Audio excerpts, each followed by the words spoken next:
make changes that matter.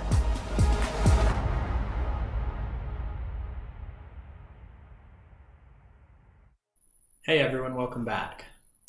Today I'm going to show you how to transition your company from the old paper inspection method that you're using currently and transition you over to a digital inspection system that you've probably been hoping to make for a while.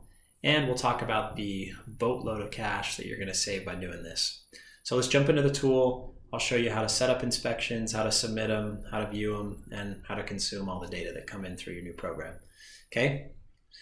So I'm logged in here already, as you can see, and I am going to switch over to what we call our form editor here in the tool under the forms module. We're going to go in and create a new inspection, show you how easy it is to set up your own inspections and to edit them, adjust them however you want. So you can see the list of inspections I've got in here. Let's go ahead and just create a new one from scratch. So I'm going to create a form for, let's say, semis. We'll call this our semi inspection form. We got a description here. You can add whatever you want.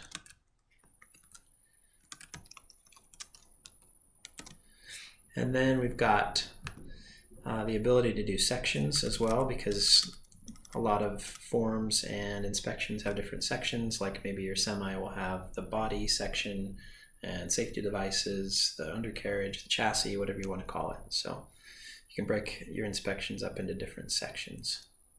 We'll call this safety devices. And then we can jump in and start adding questions. So this first question here, I'll make it a drop down to select the asset.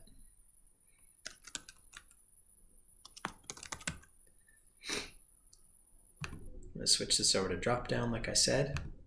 One of the coolest things about REDLIST is that the settings for this drop down can use your assets. So now I have all of my assets already uploaded into this drop down. I don't want all of my assets, I just want my semis for this inspection. So I'm going to get a little more granular, and you can see I've got four semis in my fleet.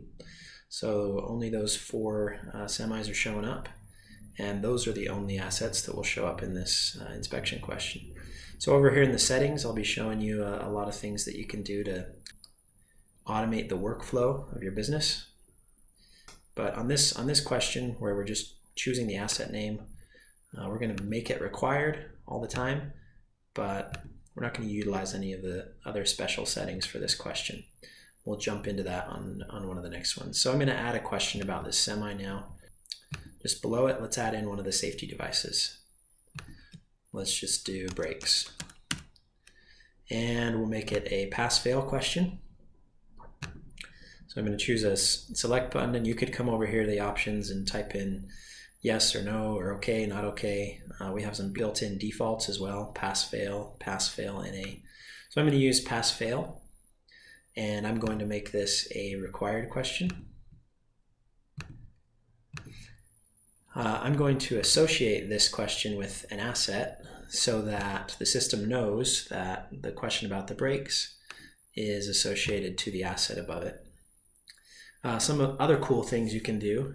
You can make this question visible or not visible based on the conditions of a response above in your form. So if you had a problem with the brakes, you might want to see a photo of it. So I'm going to set up when a file or photo can be attached to this question. I'll just say when the question is a fail. I don't really want him to send me a picture of his brakes if things are doing okay. I already know what they look like. Okay, another feature here under the settings is work orders. So if these brakes fail, I want my maintenance team to have it in their to-do list right away. So I'm going to set it up to put the brakes work order request in the maintenance manager's inbox right away. So I don't want a work order all the time. I just want it when this question fails.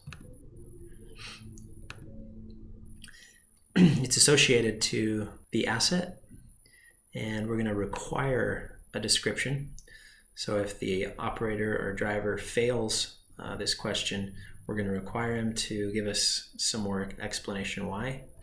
I can give my maintenance manager a reasonable amount of time to respond to it.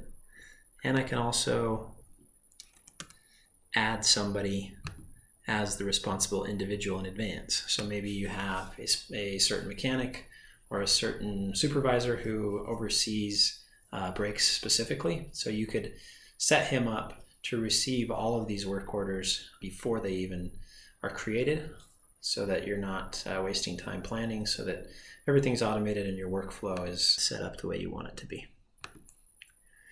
And you can also pre-rank your tasks. So brakes are a big deal. Obviously, you don't want to be on the road with non-functioning brakes. So you might set that as a alert or caution or red list. It might be something normal. You might have a question that's less severe. So you can rank these before your people actually perform the inspections.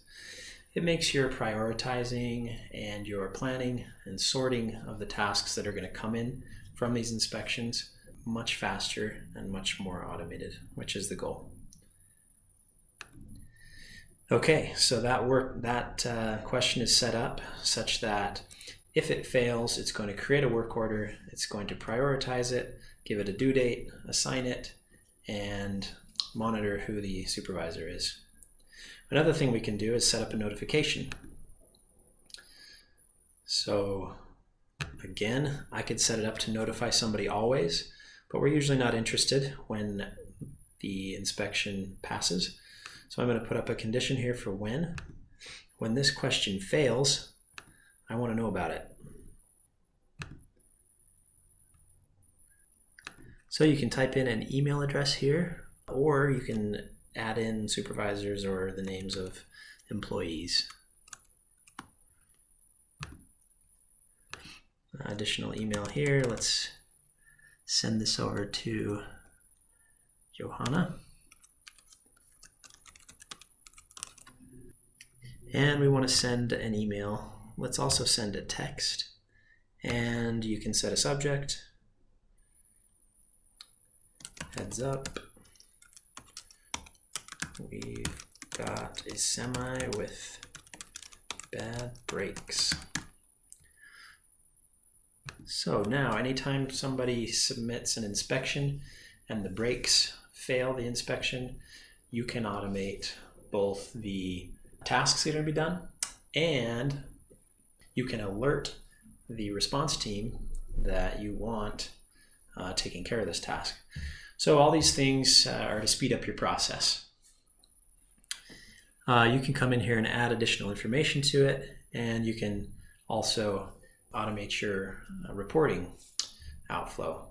I'm not going to go into that at this point, but I will add one more question just for us to look at it. Let's go ahead and allow a driver to report the mileage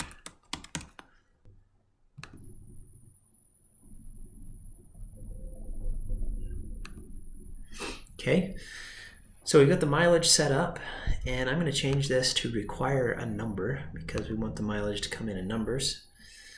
We want to set it to be required. I'm not going to go through it, but we want it to be required. Something cool here with associations. When I associate this mileage question to the asset above, what it'll do is keep track of the mileage over time. So let's say maybe your asset fleet doesn't necessarily have all the latest and greatest hardware on it, so you're not capturing live GPS or live telematics data. You can set up your inspections so that your people are reporting and giving you updated information about your assets. For example, the mileage. You might have an old truck that you can't access the mileage already online, but when people inspect it, they can send that in and it'll keep your mileage fresh in your asset table.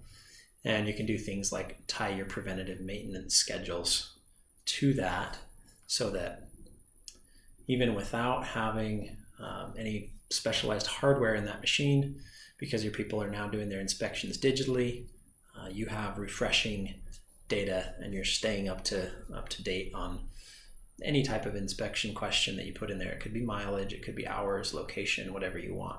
Those can be associated and kept up to date for you and also tracked over time. Okay. Now, we've got these all set up. I'm going to go ahead and save this form.